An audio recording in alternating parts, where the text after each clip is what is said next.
and it seems involvement growing by the day by its neighbours. But let's just look at the situation now, on the end of this second day. We're joined by Chris Doyle, who's the director of the Council for Arab-British Understanding, CABU. Chris Doyle, you follow events in Syria so very closely. We're seeing today now the appointment of a caretaker Prime Minister, Mohammed al-Bashir, the new cabinet working with the old government of President Bashar al-Assad. How do you assess these first steps at trying to achieve stability in Syria? Well, it started in a very positive light because you saw the demise of the Assad family, the regime, in a fairly bloodless fashion. So that gives a new and hopeful start for Syrians and a new transition. But against that, it is really important that we move as quickly as possible to a transitional administration that is really inclusive of all different components of Syrian society. And I think whilst Syrians are happy to see the end of Assad, I think there are some nervousness amongst Syrians about the dominant position of Hayat Tahrir al-Sham, HTS. It ruled over Idlib for quite some time in an authoritarian fashion. It's pretty Islamist. It had its roots, certainly its leader, within al-Qaeda. So it really has something to prove to Syrians and, of course, the outside world. Will it be inclusive? Will it share power? Because I think there will be many in Syria, many of the brightest and best, who will not wish to serve and help this administration if they are going to dominate it, because this will not be the agenda of many Syrians. Syria, as you know, Lyse, very well, is a country in many different communities and backgrounds and identities, all of whom are somewhat fearful about what their futures may be, whether they're Alawi, Druze, Ismaili, Christian, all the various components. And it's so vital in order to avoid going back to those days of civil war, of strife, that they all feel that they have a part to play, that it's fully inclusive. And this will be so important moving forward. Of course, it's vital that the Syrian government, the state that keeps services going, functions and allows Syrians to renew their lives.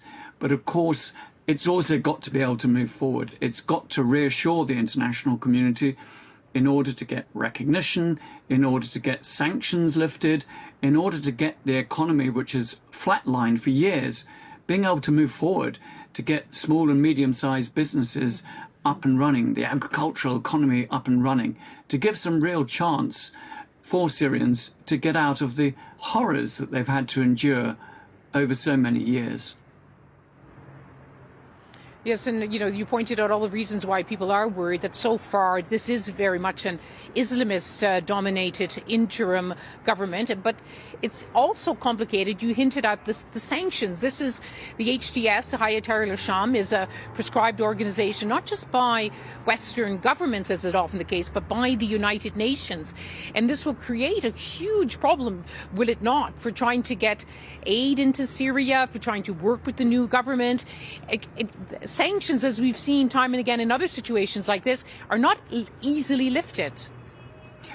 Well, this is true, and I think that HTS has got to demonstrate that it is prepared to be part of a transitional structure, not necessarily dominating. It has to be able to power share. It has to demonstrate that it's accountable for those sanctions to be lifted, that it's not going to use authoritarian means to control the country. And let me be clear that in Idlib, where it ruled, it also had jails full of prisoners, political prisoners at that. It was very authoritarian. There's also, though, the broader sanctions on Syria that were imposed by the United States and the European Union. It's going to be very difficult for the Syrian economy to pick up from a state in which 90% of the Syrian population were living in poverty, whilst those sanctions are still imposed. So we need to be able to see, for example, banking. Many Syrians around the globe, and there's so many of them now, will be wanting to send money home. At the moment, they're having to use informal, illicit routes to doing it. They can't use the proper, normal banking routes because of largely American sanctions. In order to get small businesses up and running, they're going to have to trade. So we're going to have to see before long some easing of those sanctions carefully and responsibly. And that's why I think they're going to have a more inclusive administration.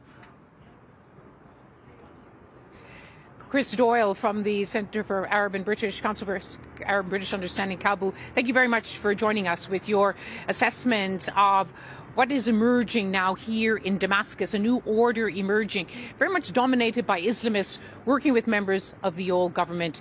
It's early days and there's still a cautious welcome, but many questions too. That's it from Damascus for now.